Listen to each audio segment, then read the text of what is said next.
Right, hi all, good morning, good morning. So yesterday I got a complete motor from my friend, so really appreciate the sale of the motor, and got it last night for the post. Went to turn it just to see how it was moving, but just imagine it's all complete, and basically you could not turn the output shaft at all. Literally it's just rock solid seized. So I was thinking, well, it's potentially going to be either the planetary gears in the gearbox could be completely mullered and all seized and whatever, or bearings. So what I did is I took it apart, obviously using the matchstick technique, which you put a matchstick in between each of these, and then you can then knock it open using a flathead screwdriver gently and a bit of fabric, for example, just to not get scratched. Knock it upwards, and then ultimately this comes off, and then you can remove this and see what you're left with. I obviously took this part here apart as well, hence why it's all there. So looking at it, that's absolutely spot on. That's perfect. It hasn't been serviced before. Still got the original Sinclair grease on it. So it's always before you ride a Sinclair or do anything with it, it's always worth taking it apart, stripping down the motor. Doesn't take long, and rebuilding it with fresh grease. And you don't need tons of grease, just a bit of grease. Anyway, took it off to look at the issue, and one of the issues straight away was this bearing here. Should just press it and just spin round, and it's absolutely rock solid seized. I did spray in some GT yesterday, but last night, but obviously it still just needs that crack, just to get it going. So what I'll do in a minute is I'll pop the bearing out, nice and easy. I've then got a piece of wood that I use just to push in the hole. Doesn't damage anything. I can push it in nice and firmly, and it helps because then I can then sort of twist it from sort of both sides of the bearing, and that should normally release it. And then I can basically just spray it, with like brake cleaners to get all the crap and the dirt out till it starts spinning nicely. Then add in a light bit of oil. Okay, so that's that part. Obviously clean out the gearbox, clean the outside in white spirit. Job done. Same for the gearbox parts down there as well. Next up, had a quick look at this. Again, you can remove this part here, which I will do later, from the magnet housing. Obviously I'll clean it all up later as well.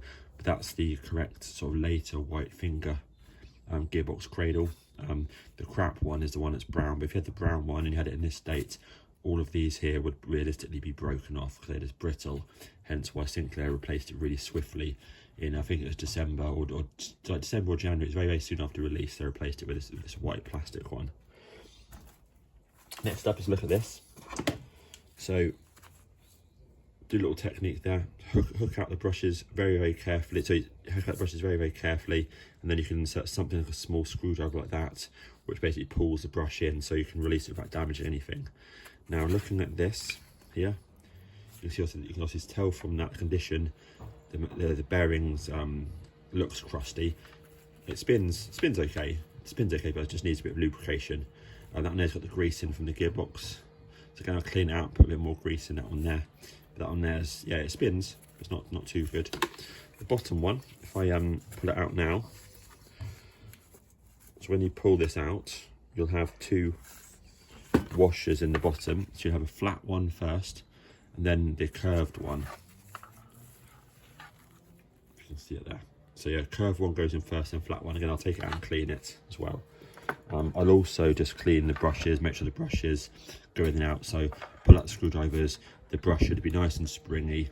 And I always just clean it around and apply a small amount of grease to just around the brush is what I do. Just a small, tiny little smear, that's all, just to keep it lubricated, because these are an area here that if you're not using the C5 for say 6 months, a year, for example, the brushes can sort of seize in their position when you go to rev the motor. If the relay clicks but the motor doesn't rev, it's normally because the brushes have seized, that's all. But no drama.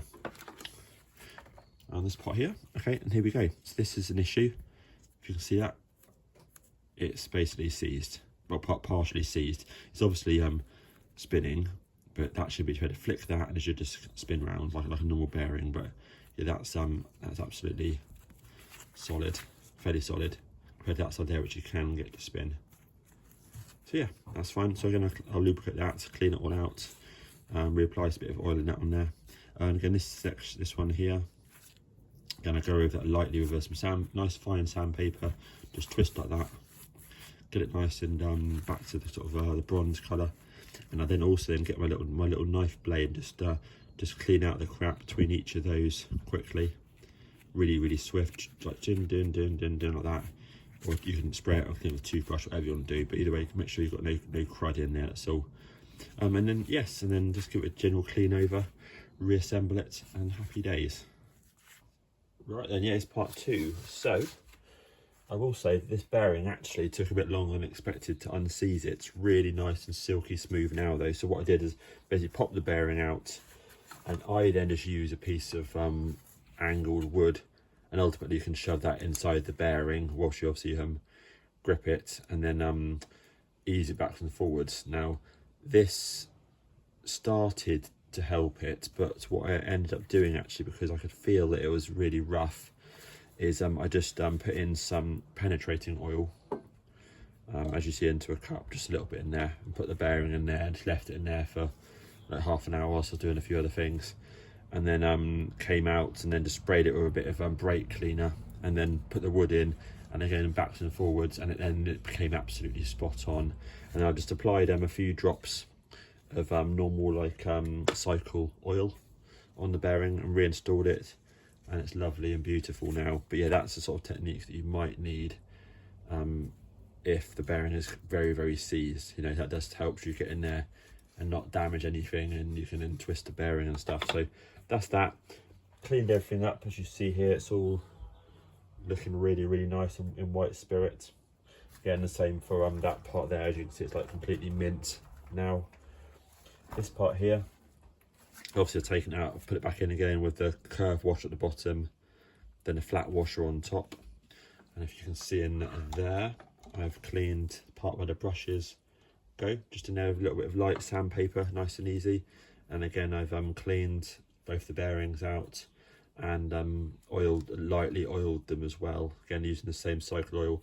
For this top one here, I always do what Sinclair do and put in a little bit of grease just in the end. So that's looking really good. This is the grease that I like to use, just normal multi-purpose, nice and clean. Use a paintbrush to apply it. So I'm going to apply that grease now, just to sort of demonstrate how much I use. So again, I don't use very much. And obviously people can use whatever they want. Some people use different things like silicone grease and all sorts of other greases, but this is just what I've always used, and it always seems absolutely fine. I'm thinking I might as well just quickly show everyone actually. So got my blue marks on here and on the bottom of the case, so I know exactly where it lines up. There's like little notches and stuff in the metal. Just make sure you don't install this pot here round the wrong way, because this has to go on the correct way. That way the gearbox goes on the correct way, and that way you can tighten up the belt, because it's not exactly the same. If you flip it around, it won't work properly. So put it in there, hold the rotor part with your hand so it doesn't pull out. Put it in, sort of centre it on here so the bearing's in the right place, if you can see that. And then I've got my blue marks on the side here. Push it down. Cool. Make sure it spins. Just make sure that's on video. Looking good. Insert your 7mm in there. I'll just put this on quickly.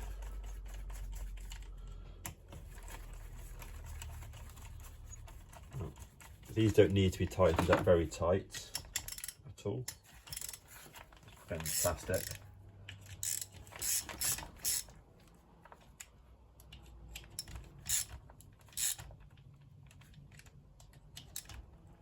Oh, perfect. Make sure it spins, obviously, which it should do. Apply some grease into that. Put a bit on there as well, or chat it, and a bit on where the planetary gears run. Also make sure you've got your black seal in there as well, stop all the dirt and crap going on.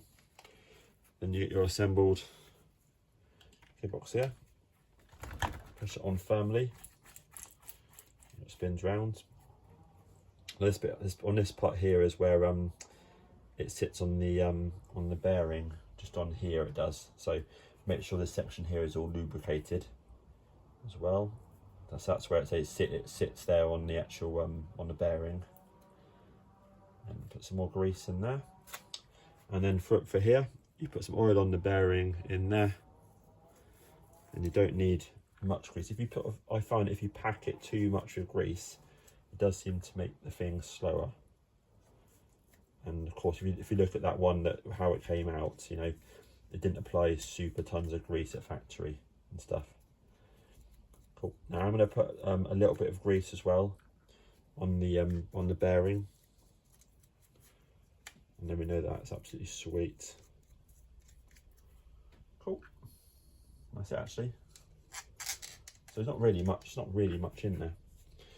And then on here, you've got some marks. So you have a cut out just there on that piece, and naturally that lines up with that cut out, that sort of extra piece there. So yeah, that is all looking really good. Put that in, and obviously you push it down, it won't go straight down normally, so you have to twist it slightly so that the teeth marry up with the brown, the teeth on the gearbox. Boom, that's looking good. And then before you do that, and then just push it down, and that clicks into place. So make sure each of your fingers, they're called, is on properly, which that is. Cool. Excellent. Let's have a bit of glove crap on there. Right, pull out those. Pull out those. That'll release the brushes, and then we might as well just quickly just try it on the battery, which happens to be here.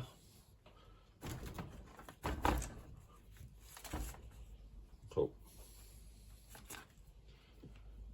Just do that.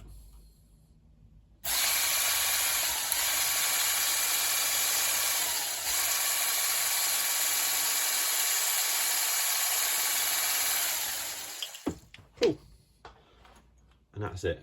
So what I'll do now is I'm just going to clean up the stuff from my gloves, which are slightly deteriorating, that I've just put on there, give a quick wipe over, and then yep, that can be installed in the Sinclair.